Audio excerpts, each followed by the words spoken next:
아야나 교회는 지난 반년 동안 참 바쁘게 왔습니다.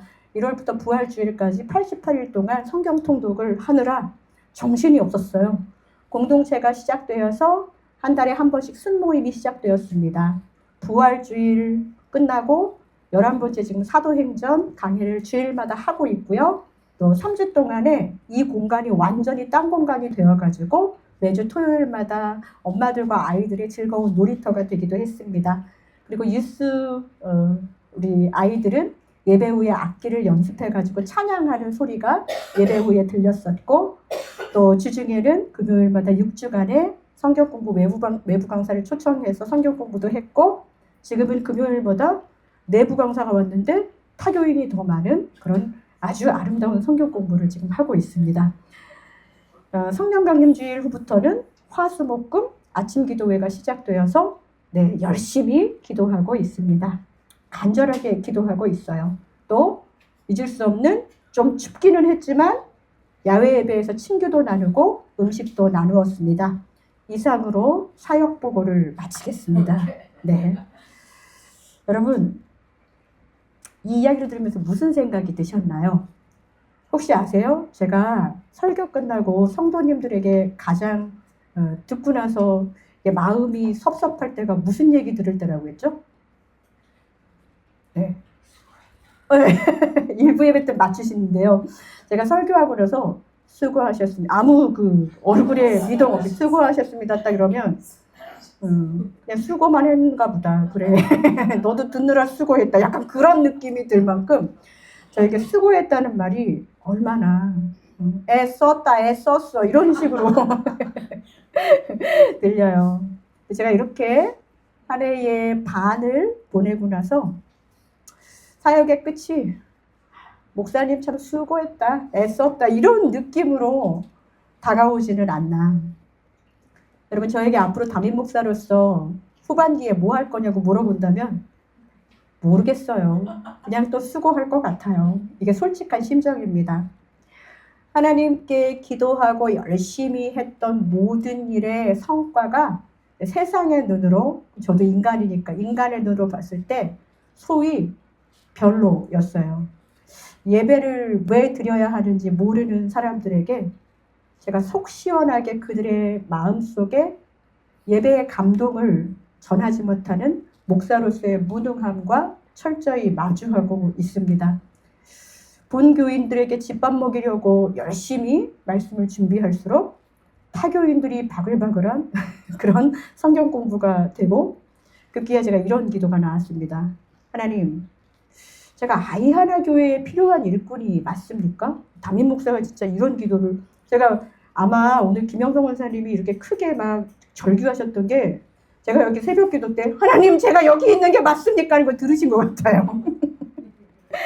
네, 요즘 유행하는 그 드라마의 제목처럼 모두가 자신의 무가치함과 싸우고 있다고 하는데, 저도 그 드라마의 제목처럼 저의 한계와 마주하면서 내가 과연 한 분 한 분에게 가치 있는 그런 존재일까? 그런 생각도 해봤습니다. 그러면서 이제 월드컵 경기를 딱 보니까 왜 롱패스만 계속 주고받으면서 그 공격은 안 하고 계속 수비만 할 때 어떻게든 돌파하려고 막 들어가는 그 손흥민 선수의 그 안타까움. 근데 이제 패스가 골로 연결되지 않고 못 들어가는 그런 모습을 보면서 갑자기 제가 오열을 했어요. 자, 여기서 여러분들이 또 목사님은 자기를 손흥민 레벨로 생각하고 있는 게 아니야? 그럴지 모르겠지만 홍명보 레벨로 생각하고 있습니다, 여러분. 진짜 내가 무능한 게 아닌가. 이거 인터넷에 나갈 텐데. 이런 마음으로 성령이 충만해서 제자들이 계속 힘이 많아지고 막 흥황하고 하는 사도행전의 말씀을 읽는 게 솔직히 좀 저한테 좋지 않았어요. 말씀 묵상이 잘 되지 않았습니다. 그래서 예전에 선물 받았던 한 권의 책을 다시 펴봤어요. 근데 그 책은 제가 개척했을 때 받았던 책인데 책 제목 때문에 더 읽기가 싫어서 놔뒀던 거였거든요. 책 제목은 낮은 대로 가라였어요.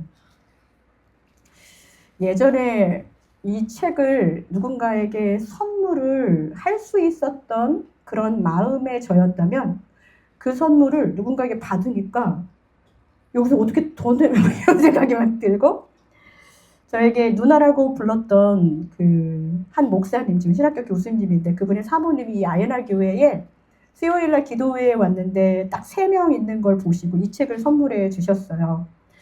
근데 제가 그거를 좀 이렇게 놔뒀어요. 저는 교회 부흥의 전략, 3.0 이런 거 책들을 더 열심히 읽고 싶었습니다.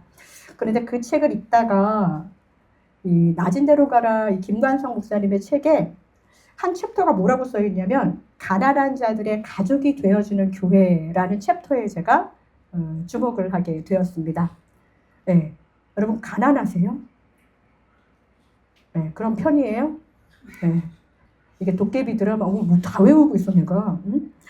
여러분 주님의 몸된 교회는 죽을 힘을 다해서 가난한 자들의 곁에 있어야 합니다라는 글귀가 저에게 딱 이 책을 읽는 동안 약간 주목이 되었어요.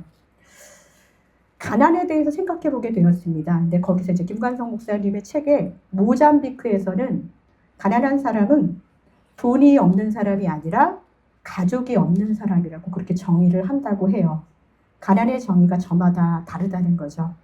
저는 그동안에는 내가 이렇게 열심히 하는데 나를 따라주는 우리 교인들에 대한 어떤 것 때문에 제가 축구 보다가 눈물까지 흘렸는지 모르겠지만 저는 과연 제가 우리 교회 한 분 한 분의 가난함을 정말 헤아리면서 기도하고 있었던가 돌아보고 반성하는 6월의 마지막 주일을 맞이했습니다.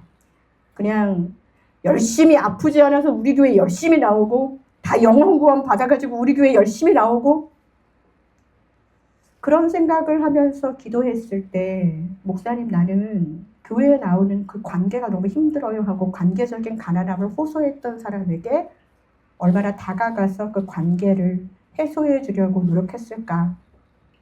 목사님 나는 좀 인정받고 싶은데 하는 인정에 대한 목마름에 있는 그런 가난함을 호소하는 사람에게 나는 그냥 세상 사람 다 그렇지 하면서 기도합시다 하는 목사는 아니었던가. 아파하는 사람들에게 교회 무조건 나와서 기도하고 예배하고 하면서 무조건적인 참여, 그래서 아프지 않게 해달라고 기도한 것은 아니었던가. 모두가 자신의 한계 때문에 가난함을 느끼고 있고 그 종류는 다 다르지만 여러분들 한 분 한 분이 저에게 간접적으로 직접적으로 치셨던 그 SOS, 그 소심한 고백에 대해서 이 낮은 대로 가라라는 책을 읽으면서 김관성 목사님이 마치 저한테 이런 말을 하는 것 같았어요. 거기에 보면 이런 말이 써있거든요. 이 가난한 사람들의 절규 앞에 다른 것으로 때우려고 하지 말라.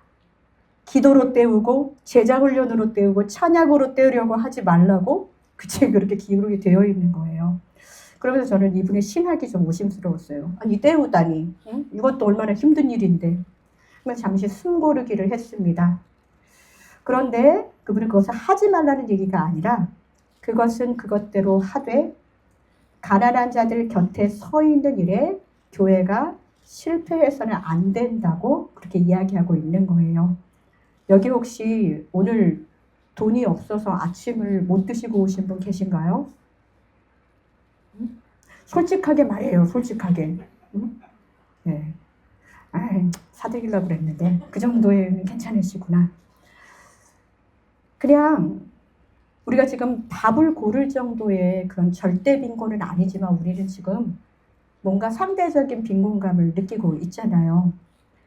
저는 김관성 목사님의 이 이야기를 들으면서 결국은 말씀도 열심히 하고 다 열심히 하려면 다시 현타가 오는 거예요. 어떻게 너무 바쁠 것 같은데 에이 그래 다시 성경을 봐야 되겠다 하고 사도행전 6장을 펴봤어요. 그런데 6장 1절에 이런 이야기가 나오는 거예요. 1절을 같이 읽을까요? 시작! 그때에 제자가 더 많아졌는데 헬라파 유대인들이 자기의 바보들이 매일의 구제에 빠짐으로 히브리파 사람을 원망하니. 자, 제자는 많아졌고 사람은 많아졌어요. 그러면은 행복해야 되는데 1절의 마지막에 그들의 분위기, 마음에 뭐가 있었다고요? 원망이 있었어요. 원망.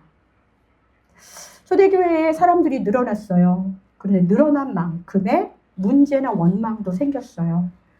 그리고 교회 안에서 생긴 원망은 구제라는 선한 목적 때문에 생긴 거예요. 참 신기하죠. 좋은 일을 하려고 하는데 원망이 생겨요. 왜냐? 목적 안에서도 서로의 입장이라는 게 있었기 때문입니다. 당시에 초대교회는 어디에 위치해 있었을까요? 예루살렘에 있었어요. 오순절 절기를 지키기 위해서 흩어져 있었던 디아스포라 유대인들, 여기는 대부분이 헬라파 사람들이었어요. 헬라파라는 것은 헬라어가 익숙한 사람들, 그리스 문화에 익숙한 사람들을 말하는 거예요. 그분들이 예루살렘의 절기 때 모였다가 복음을 듣고 정착한 사람들이 헬라파 유대인이에요. 여기서 한번 생각해 보십시오. 예루살렘에 히브리파 유대인이 많았을까요? 헬라파 유대인이 많았을까요? 네? 그렇죠. 거기에 터줏대감은 히브리파 유대인들. 가봤어? 네, 그럴 거예요. 제가 지금 갑자기 우리 박미라 집사님을 보니까 생각난 게 뭐냐면, 제가 한국에 머물러 있을 때 박 집사님이 저 이틀 호텔을 해주셨어요. 감사합니다. 마이크 잡고 이런 말을 할 줄 몰랐어요. 근데 저는 명동 롯데 호텔에 갔었는데, 제가 미국보다, 팔팍보다 미국 사람이 많고 외국 사람이 많아서 갔더니 의뢰 영어로 하는 거예요. 미국에서 온 제가 더 당황했었어요. 제가 저 한국말 잘하는데요. 이러니까 예루살렘이 조금 국제적인 도시였으니까 외국 사람들, 특히 이제 디아스포라, 그래서 우리가 한국 사람이어도 한국말 못하는 사람도 있고 여러 종류의 사람이 있듯이 그때도 그랬단 말이에요.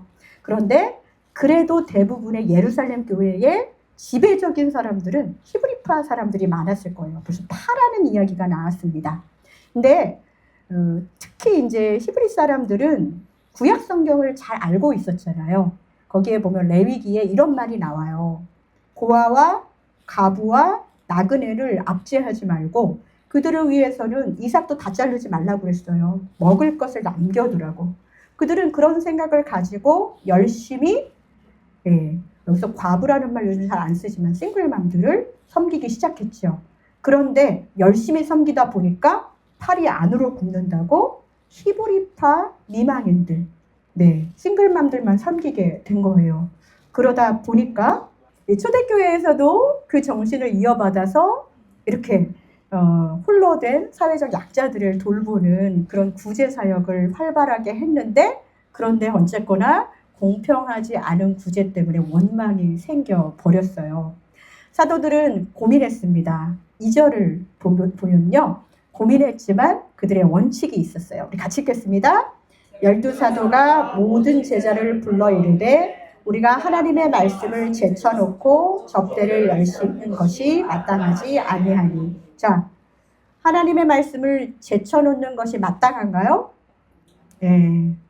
제가 성경 통독하고 성경 말씀 가르치고 뭐 할수록 점점점 다음번에 하지 말아야지 이런 마음이 막 조금씩 막 들다가도 이런 말씀을 보면 말씀 속에 있어야 된다는 것을 초대교회가 저처럼 마음이 연약해지는 사도들, 교역자들을 보면서 그거 아니야, 마음 잡아 하고 말해주는 것 같았어요. 사도들은 구제를 위해서 하나님의 말씀을 제쳐놓은 것이 옳지 않음을 인정하고, 거기에서 그렇다고 해서 그래 나는 성경 봐야 되니까 이제 구제는 안 할 거야 라고 한 게 아니라 문제 해결을 위해서 무언가를 하려고 했어요. 3절 볼까요? 같이 읽겠습니다. 형제들아, 너희 가운데서 성령과 지혜가 충만하여 칭찬받는 사람 7을 택하라. 우리가 이 일을 그들에게 맡기고. 자, 원망이 있기 때문에 다른 데서 전문가를 데려오지 않았어요. 형제들아라는 말 다음에 뭐라고 써 있어요? 너희 가운데서. 어디요? 너희 가운데서. 밖에서 외부 인사를 데려와라가 아니라, 지금 구제에 원망이 있기는 했지만 너희 가운데서 다시 뽑으라고 그렇게 이야기하고 있습니다. 공동체 안에서 부족하더라도 선출하라는 말이에요. 그런데 어떤 사람을 선출하라고 그래요? 성령과 지혜가 충만하여 칭찬받는 사람. 자, 그런 분들 손 좀 한번 들어주세요. 겸손까지 하시다니. 우리 아야나 교인들은 성령과 지혜가 충만한데 겸손해서 아무도 손을 안 들은 줄로 믿습니다. 자, 여러분, 이 이야기를 보면서 누가 그러면 일하겠나 싶을 수도 있어요. 그러나 저는 초대교회도 사람 사는 곳, 완벽한 인간 군상이 있는 것이 아니에요. 그런데 먼저 잘 보면은 칭찬받는 사람이라는 얘기가 나와요. 자, good reputation을 갖고 있는 사람을 말합니다. 성격이 좋다라는 주관적인 그런 평판이 아니에요. 헬라어적으로는 증언을 확보한 사람, 그 사람한테 그걸 맡기면 참 괜찮다더라라는 거예요. 제가 놀란 게 뭐냐면 오늘 아침에 오신 한국에서 가도신 아버님을 우리 저기 신 선생님이 알고 계신 거예요. 이게 말이 돼요? 응? 진짜 우리 신 선생님 이제 곧 장로 되시겠어요? 일단 세례부터 받으시고. 네. 오자마자 사실 제가 그 따님한테 뉴저지에서 제일 그 잘하는 가위손이 있다고 알려드려서 먼저 체험을 해보시더니 아버님을 모시고 이제 신 선생님을 만나게 해드려서 머리를 되게 깔끔하게 교회 가신다고 자르고 오신 거예요. 자, 이게 good reputation이에요. 머리를 자르는 거에 있어서는 그분한테 맡기면 자, 네, 그냥 호박이 수박대 뭐 이런 거 있잖아요. 과대 포장. 그런데 사람들에게 평판, 누군가에게 집을 맡기면 하루 만에 찾아준다더라. 아멘. 그런 good reputation. 이런 식으로 이 사람에게 교회의 재정을 맡기니까 이 사람은 깨끗한 사람이라는 것을 보증합니다라는 좋은 명성을 가진 사람. 그냥 그분 그냥 좋은 사람이야 이 정도가 아니에요. 적어도 이 사람한테 그걸 맡기면 돈 떼먹고 달아나지는 않을 거야. 뭐 이런 거. 그러니까 좋은 명성이 있는 사람을 칭찬받는 사람이라고 그 원어적으로는 이야기하고 있어요. 그리고 뭐와 뭐가 충만한 사람이요? 네, 성령과 지혜가 충만한 사람. 자, 여기 성령 충만하신 분 많으시죠? 네, 이게 아멘이 잘 안 나오잖아요. 겸손하셔서. 네, 이 성령 충만에 대해서도 우리가 뭐 기도를 크게 한다거나 이것도 성령 충만의 증거이긴 해요. 그 다음에 계속 방언으로 뭐 한다거나 하는 어떤 종교적인 열심. 이게 나쁘다는 게 아니라 우리가 근데 성령 충만은요, 그냥 교회 안에서 있는 그것만을 이야기하는 것은 아니에요. 단순히 신비적인 종교 행위가 아니라 자신의 경험과 생각 이런 것들이 혈연, 지연, 학연 이런 감정, 나의 혈기 이런 것이 그냥 억지로 마인드 컨트롤 이게 아니라 하나님의 말씀으로 성령의 지배를 받는 거예요. 열받는데 한판 뜰까? 하다가도 하나님의 말씀, 내가 하나님의 사람인데 라는 것을 기억하면서 그 혈기를 누를 수 있는 것. 나의 성품이 태도로 드러날 때 그것이 성령의 열매. 어떤 성령의 열매가 있을까요? 지금 여기는 공평하지 않은 구제, 사실 돈 문제거든요. 그걸로 인해서 원망이 생겼어요. 그런 공동체에 이 성령 충만의 증거가 나타나는 열매는 어떤 걸까요? 사랑이 있어야 되겠지요. 이 사람이 가는 곳에 원망이 없으려면 화평케 하는 사람, 아무리 많아도 화내면서 분쟁하면서 이간하면서 하는 것이 아니라 그것을 화평케 할 수 있는 성령의 열매가 있는 사람, 온유한 사람. 그리고 내가 저 사람 도와줘야 되는데 우리 옆집에 앞집에 그 뒤에 집 사시는 그분. 이렇게 자기의 줄긋기를 하지 않고 자기를 절제할 수 있는 사람. 그러니까 성령 충만하다는 것은 태도로, 성품이 태도로 나와야 돼요. 특히 여기에서는 공평과 화평이 중요합니다. 이러한 성품이 태도로 드러날 때 성령의 열매가 나타나는 사람을 성령 충만한 사람이라고 그렇게 이야기해요. 우리가 안의 내용은 어떨지 모르겠지만 이 밖으로 나오는 것들이 자기 절제가 되는 사람을 말합니다. 그리고 또 뭐가 충만하다고요? 지혜가 충만해요. 우리가 지금 잠언을 아침마다 하고 있기 때문에 지혜 충만에 대해서는 제가 긴 얘기를 하지 않겠습니다. 하나님 경외하고 하나님 두려운 줄 알고 공평과 정의로 선한 일을 하는 사람을 말해요. 그러면서 잠언에 이런 말이 있어요. 누가 너한테 베풀기를 베풀어 달라고 할 때 베풀기를 아끼지 말고 도와달라고 그럴 때 내일 오세요 라고 말하지 말라고. 그 이야기는 뭐냐면 구제를 미루지 않는 사람을 의미해요. 그리고 여호와를 신뢰하고 자기 명철을 의지하지 않는 겸손한 사람, 이런 사람들이 지혜가 충만한 사람이거든요. 여러분, 이런 모든 지혜는 사실은 어디로부터 나와요? 말에서부터 나와요. 그러니까 성령과 지혜가 충만한 사람은 말로 또 성품과 태도로 나오는 사람입니다. 그래서 여러분들 이 이야기가 굉장히 이 초대교회 안에서 소중한 그런 근거, 일꾼을 세우는 근거가 되었습니다. 이게 이런 사람, 다시 한번 제가 지금까지 성령과 지혜가 충만한 사람 얘기했잖아요. 칭찬받는 사람. 자, 이런 사람 우리 교회에 있나요? 네, 있으십니까? 네, 자기라고 생각하시는 분은 더 크게 아멘 하십시오. 겸손하십니다. 네, 함께하는 사람들의 소박한 증언과 공동체 안에서 쌓아온 그런 검증된 관계적인 신뢰, 태도가 잘 훈련된 사람, 이런 교인들 우리 아야나 교회에 가득가득 한 줄로 믿습니다. 아멘 안 하시네요? 여러분들 바로 그런 분들이십니다. 그런데 여러분, 우리가 지금 성령과 지혜가 충만하고 칭찬받는 사람이라고 하니까 완성형의 인간을 생각하고 무결점 인간을 이야기하는 것이 아니라요, 이런 방향으로 함께 맞춰서 나갈 수 있는 그런 사람을 하나님이 찾고 계시다는 거예요. 훈련이 좀 덜 됐다 하더라도 변화와 성장의 가능성이 있는 사람, 함께 기도했더니 내 생각이 틀렸다고 하고 내 생각을 고칠 수 있는 사람, 바로 이런 사람들의 모임이 진짜 지혜로운 사람, 성령이 충만한 사람들이 모인 그런 공동체입니다. 그런데 4절을 보세요. 같이 읽겠습니다. 우리는 오로지 기도하는 일과 말씀 사역에 힘쓰리라 하니. 자, 아까 말씀을 제쳐놓는 게 옳지 않다고 했고 사람을 뽑았어요. 그러고 나서 사도들은 다시 이야기합니다. 우리는 오로지 말씀 사역에 힘쓰겠다. 자, 이 이야기는 무엇입니까? 저는 설교만 할 테니까 여러분들이 굳은 일 다 하세요. 이 목사가 이렇게 이야기하는 그런 선언이 아닙니다. 많은 재정과 책임이 따르는 그런 공동체에 그 일을 새롭게 세워진 사람한테 맡긴다는 것은 사실 그렇게 쉬운 일이 아닙니다. 여러분의 재정을 나는 오늘부터 우리의 다음 세대들에게 맡기겠어 하면서 여러분의 통장을 우리 애들한테 다 이렇게 줄 수 있나요? 네, 어려우시죠? 네.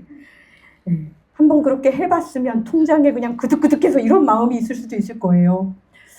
그런데 여러분, 우리가 지금 사도들이 소명에 집중하면서 위험하지만 다시 원망과 시비가 있을 수도 있지만 내가 참견하지 않고 그들을 신뢰하겠다는 굉장한 그런 그 의지가 담긴 본문이에요. 문제 해결을 위해서 세운 일꾼들을 선택해서 그들을 믿고 신뢰하는 사도들의 모습. 그러니까 교회는 이런 공동체가 되어야 한다는 거예요. 제가 목사로서 개척자지만 여러분들을 신뢰하고 제가 그거를 다 하는 것이 아니라 세워진 분들을 존중하고 역할을 나누는 것, 이런 부분들이 우리 안에서 유기적으로 잘 돼야 된다는 것이죠. 그런데 세워진 사람들의 이름을 한번 좀 봤으면 좋겠습니다. 5절입니다. 자, 쉽지 않아요. 5절 같이 읽습니다. 온 무리가 이 말을 기뻐하여 믿음이 성령이 충만한 사람 스데반과 또 빌립과 브로고로와 니가노르와 디몬과 바메나와 유대교에 입교했던 안디옥 사람 니골라를 택하여. 자, 읽기도 힘든데요. 여기에서 나온 7사람의 이름은 모두 헬라식 이름이에요. 자, 이 이야기가 무엇을 의미할까요? 이 이름만 보면은 이 사람이 어디 출신인지를 알 것 같다는 거예요. 자, 우리 교회도 어떤 분은 한국 이름을 쓰시고 어떤 분은 미국 이름을 쓰시기도 하셔요. 그렇죠? 제가 예전에 이렇게 사역했었던 교회는 그 중국 동포가 많은 교회였거든요. 근데 되게 여성분들, 중국 동포분들 이름 보면은 이렇게 옥자나 화자 이런 게 좀 많이 들어가요. 일부 때 그랬다고 황영옥 집사님한테 좀 미안했어요. 그분은 남한에서 오신 분입니다. 그런데 이렇게 이름에 막 옥화씨, 그러니까 그 미정 하면은 7, 80년대를 대표하는 그 이름이잖아요. 그런데 이제 뉘앙스를 보면은 이거는 우리 저기 대한민국, 여기는 그 조선족, 뭐 북쪽 이런 느낌의 이름의 뉘앙스가 있는 것처럼 지금 이 7명의 이름 속에 헬라식 이름, 이 사람들은 헬라파구나라는 것을 알 수 있어요. 자, 지금 최초의 이 초대교회가 어디 있는 교회라고요? 네, 예루살렘에 있는 교회잖아요. 누가 제일 많아요? 히브리파들이 많이 있어요. 그런데 재정을 담당하고 구제하는 7명의 사람들은 어느 파? 헬라파, 헬라계의 사람들이라는 거예요. 이거 굉장히 중요한 의미가 있습니다. 히브리파, 그곳에 터줏대감으로 있었던 사람들, 재정을 맡고 담당했던 사람들은 자신들이 실수를 인정하고 자신들이 가지고 있었던 이 기득권 내려놓은 거예요. 우리가 실수했으니까 이번에는 헬라파를 등용해서 이 사람들이 헬라파만 도와주면 어떡하지? 라고 의심하지 않고 공평하게 할 줄로 믿습니다 하는 그런 아름다운 교회의 모습들이 나와 있습니다. 우리가 교회가 왜 힘들어져요? 작지만 뭔가 가지고 있으면 누가 그 주도권을 잡았느냐? 누가 인정을 받았느냐? 누가 몇 표 더 받았느냐? 뭐 이런 거잖아요. 그런데 그 초대교회가 가지고 있었던 실패를 통해서 그들이 집중했던 건 뭐냐면 누구 때문에, 우리 때문에 누가 이 구제에서 소외되었느냐? 이거에 집중한 거예요. 우리는 이걸 좀 알았으면 좋겠습니다. 결국은 그래서 책임을 통감하고 기득권을 내려놓은 히브리파들, 우리는 그들을 소외시켰지만 우리 헬라파들은 너희들을 세우면서 헬라파를 더 구제하게 될까 하면 어떡하지? 라고 고민하는 것이 아니라 그들이 공평한 사역을 감당할 거라고 기대하면서 그들을 세운 것입니다. 결국은 이 예루살렘에 있는 초대교회는 말씀 사역도 구제 사역도 멈추지 않게 된 거예요. 그리고 나서 사도들 앞에서 그들에게 기도하고 안수하는 그런 절차를 거치면서 교회의 진정한 일꾼이 되는 것이 그냥 이제부터 해가 아니라 기도하고 안수했다는 말이 나옵니다. 그러면서 사도들에 의해서 가르친 복음으로 교회가 든든히 하나로 세워져가는 모습이 지금 나오고 있습니다. 그 결과가 7절입니다. 함께 읽습니다. 하나님의 말씀이 점점 왕성하여 예루살렘에 있는 제자의 수가 더 심히 많아지고 허다한 제사장의 무리도 이 도에 복종하니라. 아멘. 이 구제 프로젝트는 완전히 성공했어요. 사도가 말씀의 자리를 지키고 말씀이 교회를 하나로 묶고 말씀이 왕성하여졌습니다. 자, 여기에서 하나님의 뭐가 점점 왕성해졌다고요? 말씀이. 그러니까 말씀 듣고 말씀 배우고 하는 그 모든 시간이 헛되지 않았던 것은 하나님의 말씀이 왕성해졌기 때문에 교회가 부흥했다는 것을 우리가 부인할 수 없다는 것입니다. 여러분, 말씀을 더욱더 의지하셔야 됩니다. 우리가 지금 당장의 1, 2년 막 지금 눈에 보이는 흥황해지는 어떤 다른 것을 보면서 교회 부흥의 일은 다른 요소가 있을 거야 하고 말씀을 제쳐놓는 일이 안 된다는 것이 처음부터 우리에게 이렇게 샘플로 보여주고 있는 레슨이라는 것이죠. 그런데 저는 이 구절을 묵상하면서 이게 더 좀 신기했어요. 허다한 제사장의 무리도 이도에 복종했다. 허다한 제사장의 무리, 어떤 무리일까요? 제사장은 예수를 좋아하는 사람들이었을까요? 싫어하는 사람들이었을까요? 네, 대제사장이 예수님을 십자가에 못 박게 했죠. 네, 물론 여기서 이 사람들은 예루살렘에서 잘 먹고 잘 사는 종교적 권위를 가진 대제사장들을 의미하는 것은 아니에요.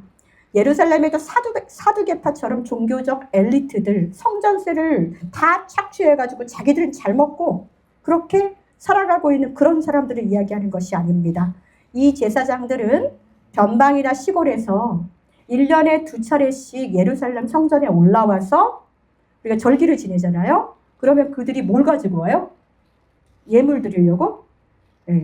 양 가지고 오고 염소 가지고 오고 막 이러잖아요. 그 사람들이 하는 일이 뭐예요? 짐승을 잡아가지고 제물로 바치는 그 일을 하는 가난한 노동, 거친 노동을 하는 가난한 일반 제사장들이었어요.